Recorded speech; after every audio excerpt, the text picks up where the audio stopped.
చిత్తూరు జిల్లా బంగారుపాలెం సీఐ కత్తి శ్రీనివాస్ మాట్లాడారు. వేసవి సెలవుల నేపథ్యంలో పిల్లల తల్లిదండ్రులు వారిపై ప్రత్యేక దృష్టి పెట్టాలని ఆయన తెలిపారు. కుంటలు ప్రాజెక్టుల వద్దకు ఈతకు వెళ్లకుండా తగు జాగ్రత్తలు తీసుకోవాలని పలు సూచనలు తెలిపారు. ఒకవేళ చెరువులు, కుంటలు ప్రాజెక్టులు అలాంటి వాటి వద్దకు వెళ్లినప్పుడు తల్లిదండ్రులు పక్కనే ఉండి వారిపై నిఘా పెట్టాలని ఈ సందర్భంగా సీఐ తెలియజేశారు.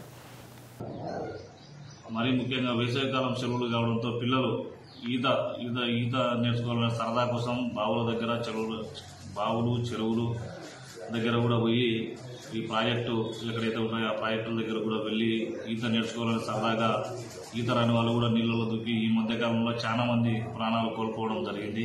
కాబట్టి తల్లిదండ్రులకు ముఖ్య గమనిక ఏమంటే మీరు దగ్గర ఉండి పిల్లలకు మీరు మీ సమక్షంలో పిల్లలకు ఈత నేర్పిస్తే మరీ మంచిది. కాబట్టి మీరు కానీ వదిలేసినారంటే వాళ్ళు ఈత రాక ఆ ఈడు ఒకటే పీరు గ్రూప్ సమ్ముడి వెళ్ళి అక్కడ ఈత రాక నీళ్ళలో దూకి చనిపోవడం జరుగుతుంది. కాబట్టి ఈ విషయంలో జాగ్రత్తగా ఉండాలని మండల ప్రజలను కోరుకుంటున్నాను.